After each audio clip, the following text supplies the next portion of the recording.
didn't really like any of them. What was she giving to the story? I don't think Sarah Perry and I are a good match.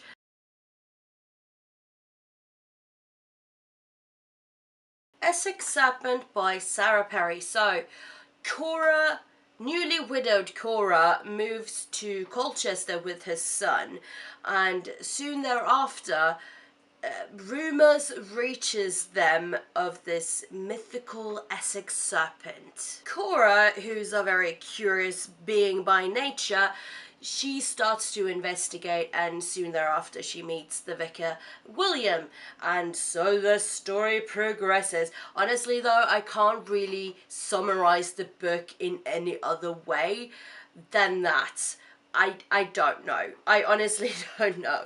So, in my mind, this was going to be like a gothic tale with like serpents and whatnot. Turns out, the serpent barely features.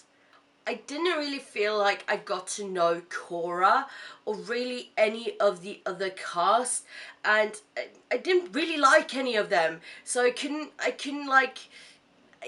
grasp it. No. It kind of felt like this novel was like struggling to figure out what it was gonna be and what it wanted to be, either or. Point trying to be made. I don't think this was for me. I do really like the cover though. It's hauntingly beautiful. Anyway, short. So, Enlightenment. Yes, we're back. We're back with another Sarah Perry book. So in this one, we have Thomas and Grace. Now, Thomas and Grace, they've lived their whole lives in the same little small town of Essex, which I'm not even going to try to pronounce, but yeah, a small Essex town. Although they're like separated in age by like 3 decades, they do find themselves to be kindred spirits. However, of course, their friendship takes a turn, and Grace flees to London, and Thomas stays put and is kind of obsessed. He develops this obsession with a vanished astronomer, like way back, that apparently, rumor has it, is haunting a nearby mansion. So in this one, we jump characters, we jump POVs a lot, and it's not just like the main characters. We get like mini points of views of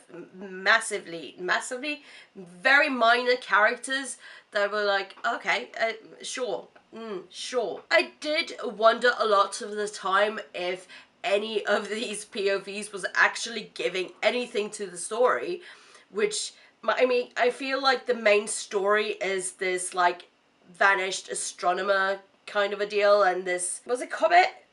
Something like that. Anyway, it even got to the point where like Grace is supposed to be like this main character, or at least a very prevalent character, because even though she's not on the page, she's mentioned a lot. So she's there in spirit, I guess. But what was she giving to the story? I don't know, because the obsession, the vanished astronomer, that's all on Thomas and his newfound man friend, which I forget the name of, but yeah, he found a man love. What is that even supposed to be? I don't know. He found a man whom he loved, and I forget his name. Like, that's the first time. So like I said, I felt like the main plot of the book was this mystery of the vanished astronomer. I don't know, it felt like that was kind of supposed to be the main focus, and then we have all these like side characters telling us things that I'm not sure we needed to know. I don't know. Anyway, yeah, so I'll put this down. So basically, to like summarize both of the books, the Essex Serpent and now Enlightenment, I don't think Sarah Perry and I are a good match. I said it. I mean, everyone is not for everyone. That's just how it goes. I do think these books would be better suited for someone else. But for me, they were like giving me the feeling that I have a massive ADHD and I can't focus on one task. I just need to do like 100 tasks and none of them are relevant to anything. That's basically the feeling I got while reading these books.